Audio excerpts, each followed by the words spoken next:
175 assembly సీట్లు, 25 MP సీట్లు, పోటీల 5 ముఖ్యమైన పార్టీలు. కానీ ఓట్ల యుద్ధం మాత్రం ముగ్గురు నడుమనే నడుస్తుంది ఆంధ్రాల. అటు అన్నా చెల్లె, ఇటు కూటమి కట్టిన 3 పార్టీలు. ఓట్లు పడటానికి ఎవ్వల లెక్కలాలకున్నాయి. బస్సు యాత్రలు, నడక యాత్రలు, రోడ్ షోలతోని జోరు చూపిస్తున్నారబ్బా. ఇక ప్రచారంలో ముఖ్యంగా చెప్పుకోవాల్సిన ముచ్చట ఏందంటే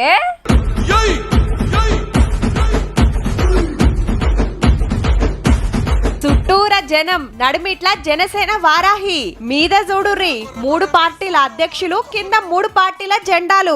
ఆంధ్రల ఓట్ల యుద్ధానికి గిట్ల బయలుదేరింది వారాహి రథం. చుట్టుముట్టు పైల్వాన్లు, అభిమానులు దగ్గరికి రాలేరు. దండలిర్షిరు కొట్టిన పడనంత దూరంలో ఉంటది బండి.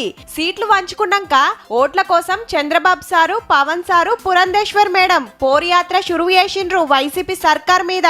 ఎదిరించేవాడు లేకపోతే బెదిరించేవాడిదే రాజ్యం. పోలవరం ప్రాజెక్ట్ ఎప్పుడంటే అబ్బని తీయని దెబ్బ, ఎంత కమ్మగా ఉందరో అబ్బా అని దానికి డాన్స్ ప్రాక్టీసులు తప్ప. 3 పార్టీలు ఒకటైనాయి. ఇక ఫ్యాన్ పని కథం అని సిద్ధం యాత్ర వేస్తున్న సీఎం సార్ కు గిట్ల వార్నింగ్ ఇచ్చిండు చంద్రన్న. జగన్మోహన్ రెడ్డి నిన్ను ఓడించడానికి మేము సిద్ధం. మమ్మల్ని అడ్డుకోవాలంటే సైకిల్ స్పీడ్ వేస్తాం, తొక్కుకుంటూ వెళ్ళిపోతాం. అటు జగన్ సార్ ఏమన్నా తక్కువనా? జోరుగా నడుస్తుంది బస్ యాత్ర.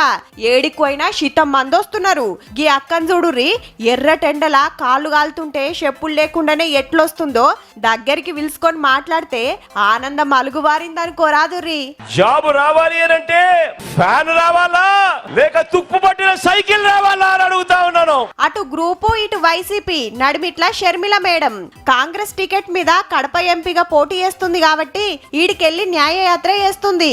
ఈడ వైసీపీ తరపున అవినాష్ రెడ్డి నిలబడ్డందుకు షర్మిలమ్మకు సపోర్ట్ చేస్తుంది వైఎస్ వివేకానంద రెడ్డి సార్ బిడ్డే సునీతమ్మ. నేను తెలంగాణలో పార్టీ పెట్టింది ఒక నియంత్రణ దించడానికి. నా పని అక్కడ అయిపోయింది. కేసీఆర్ అనే నియంత్రణ దించేశాం. ఇక్కడ నాకు పని పడింది కాబట్టి ఇక్కడ నేను కాంగ్రెస్ పార్టీలో చేరి ఇక్కడికి వచ్చాను. ఆడ ఎంపీ ఎమ్మెల్యే 2 ఓట్లు ఒక్కపారే కాబట్టి మనకంటే ప్రచారం జోరుందన్నట్టు.